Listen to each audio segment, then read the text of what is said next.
আমরা তখন উল্টোডাঙায় থাকতাম, বাবা নিয়ে এলেন আমাকে। বিকেলবেলা তখন 4টে, 4:30 হবে এসছে। তো আমাকে এসে কনকদা দেখলেন, কনক মুখার্জি ডিরেক্টর, এসে বললেন হ্যাঁ ঠিক আছে চলবে। আমি আবার সবাই আমাকে খুকি টুকি বলতে বলে আমি একটু শাড়ি টাড়ি পরে গিয়েছিলাম, যে যাতে একটু বড় দেখায়। তো বলে হ্যাঁ তুমি যে শাড়ি পরে এসছো এটাতেই চলবে, একটু মেকআপ করে নাও। তো কিন্তু আজকেই শুটিং হবে।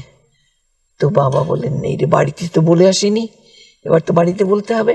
তখনকার দিনে তো ফোন টোনও সেরকম ছিল না, আর আমাদের তো সেরকম অবস্থা ছিল না যে একটা ফোন প্রোভাইড করব। তো বাবা বলেন ঠিক আছে তুমি চুপটি করে এখানে বসো, ওরা মেকআপ টেকআপ করে দিলে মেকআপ করে নিও, তুমি চুপ করে বসো, আমি বাড়িতে বলে আসছি। আর তখনকার দিনে টালিগঞ্জ থেকে উল্টোডাঙা যেতে 15-20 মিনিট সময় লাগতো। বাবা প্রায় আধ ঘন্টা 45 মিনিটের মধ্যে চলে এলেন, বিকেলের দিকে, সন্ধ্যের দিকে। তো যাই হোক, সেদিন শুটিং করলাম, শুটিং করে বাড়ি গেলাম। আমার কিছুই ছিল না, একটু মানে টাইপরাইটারের উপরে এরকম করে মাথা করে ঘুমোচ্ছিলাম। একজন এসে মিস ড্যাং বলে ডাকলো, আমার নাম ছিল মিস ড্যাং। আমি এরকম চমকে উঠলাম, উঠে উনি কি জিজ্ঞাসা করলেন, আমি তোর উত্তর দিলাম, দিয়ে 2-একটা ক্লোজ টোজ নিলেন, বাড়ি চলে গেছি।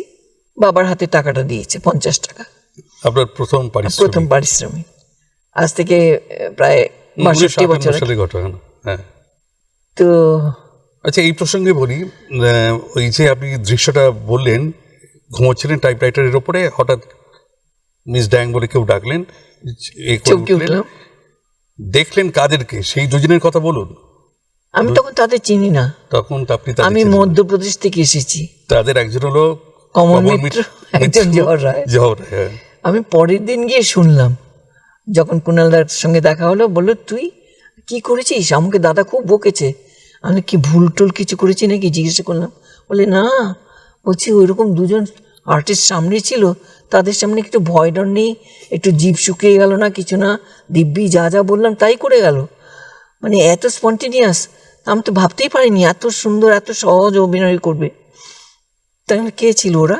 তখন বলছে কমল মিত্র, জওহর রায়। ওরা কে? আমি তো চিনি না কারোকে, মধ্যপ্রদেশে ওদের ছবিও দেখিনি, ছোট্ট ছিলাম তো তখন, ওখানে বাংলা ছবি যেত না, হিন্দি ছবি দেখতো। আমি হিন্দি ছবি দেখতাম খুব, মানে গাড়ি আসতো দুটো, মানে গভর্নমেন্টের একটা গাড়ি আর একটা কোম্পানির এক গাড়ি, দুটো গাড়ি এসে ওই মাঠের স্ক্রিন টাঙানো হতো, সেখানে সব কামিনরাও বসতো একদম উল্টো দিকে, আর আমরা সব বাবুরা সব সামনের দিকে বসতো। আমি তো গাড়ি এলেই আগে কে কে আছে, কি ছবি, বাড়ি থেকে বলতাম এই ছবি, আর এই চেয়ার টেয়ার নিয়ে একদম রেডি হয়ে সবাই বসে সিনেমা দেখা হতো।